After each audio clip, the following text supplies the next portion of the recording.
한 가지 양해 말씀드릴 것은 원래는 세 분의 발제를 듣고 그다음에 토론을 진행하려고 했는데 우리 그 이민청과 관련해서 토론을 맡아주신 우리 라이먼 교수님께서 원래 처음부터 다른 일정으로 인해서 한 12시 이전에는 좀 출발해야 되는 상황인데 이 개회식이 지체되는 관계로 좀 먼저 이민청 설립이나 또 이민정책 관련해서 라이먼 교수님의 토론을 먼저 듣도록 하겠습니다. 네, 안녕하세요. 차기 정부 이민정책 추진체계의 방향과 과제라는 논문에 대해서 토론을 맡은 성결대 라이먼입니다. 저는 사실 10시에 시작해서 11시 정도에 끝나는 줄 알고 흔쾌히 우리 윤 회장님이 말씀 주시길래 그냥 말씀을 드렸었는데 행사가 이렇게 길어질 줄 몰랐습니다. 그래서 죄송스럽지만 제가 다음 일정으로 인해서 먼저 토론을 하고 일어서도록 하겠습니다.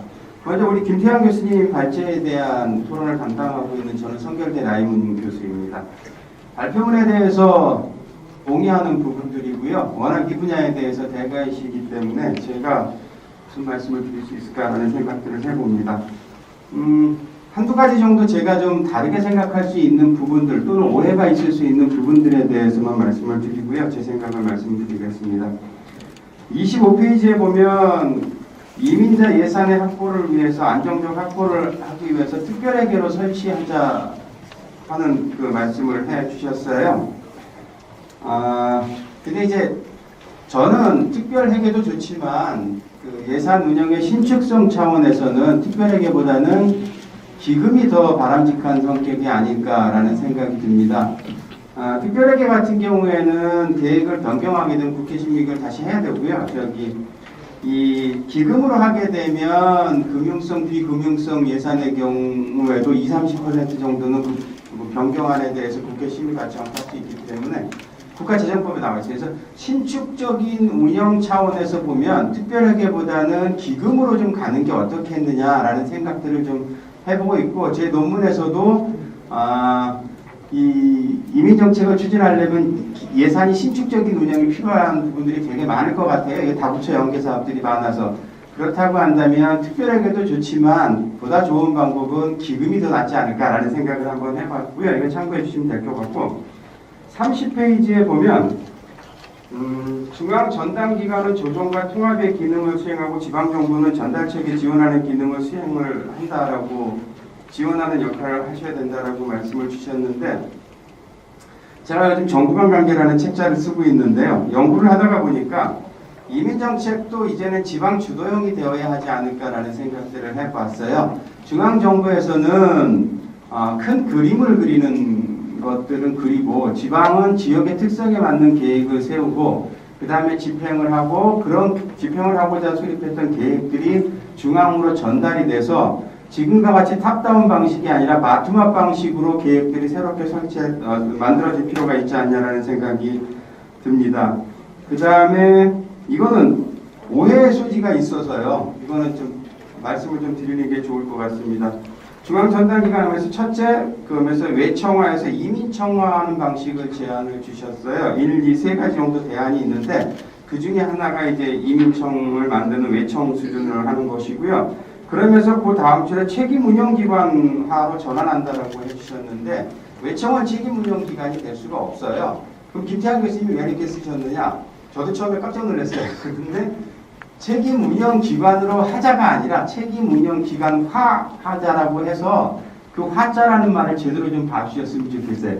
그래서 설치되는 전담기구가 책임성을 가지고 좀 운영을 해서 이렇게 좀 유사 중복 사업이나 이런 것들을 없앴으면 좋겠다라는 의미로 사용을 했기 때문에, 요거를 워낙 이쪽 분야의 대가이시기 때문에 요걸 인용을 많이 하시는데, 인용하실 때는 화에 중점이 있다, 책임을 지고 하는 쪽에 중점이 있다라는 쪽에 좀 방점을 좀 찍어주셨으면 좋겠습니다.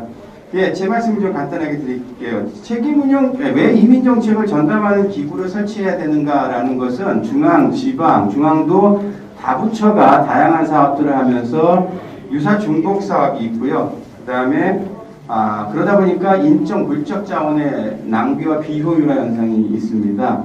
이런 것들 그리고 사각지대도 발생하고 있고요. 이러한 문제를 해결하기 위해서 하자라고 했는데 그러면서 선행 연구들을 찾아보니까 컨트롤 타워의 기능을 수행할 수 있는 전담 기구가 있어야 된다는 말을 되게 많이 해요.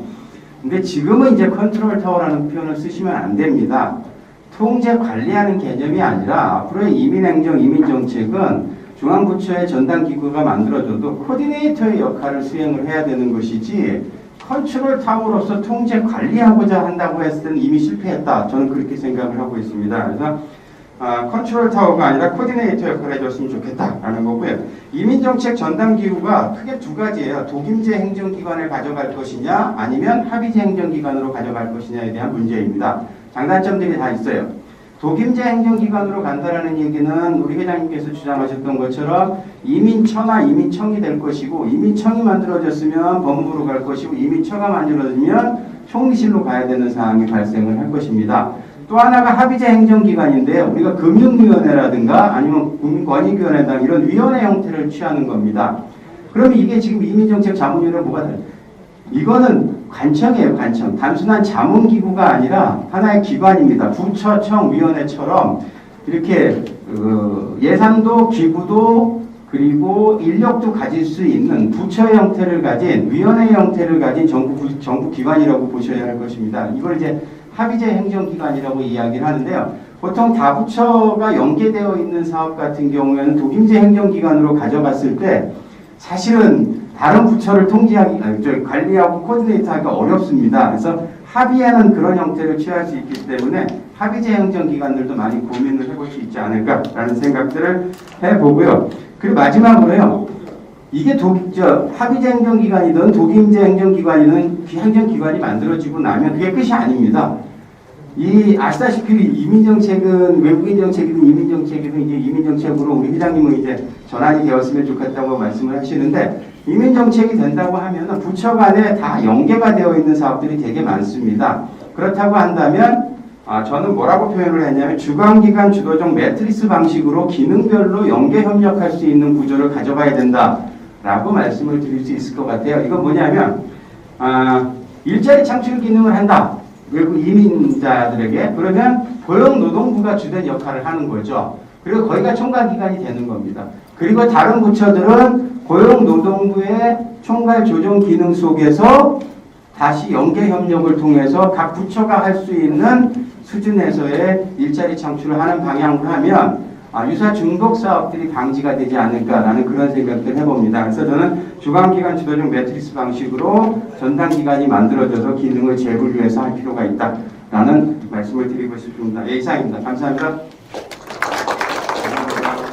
그래서 상당히 정교하게 앞으로 이민청이든 재외동포청이든 이러한 이민과 또 재외동포 관련한 전담부서를 우리가 어떻게 구성할 건가, 또 협력체계는 어떻게 할 것인가에 대해서 연구 결과를 이렇게 발표를 해주셨습니다.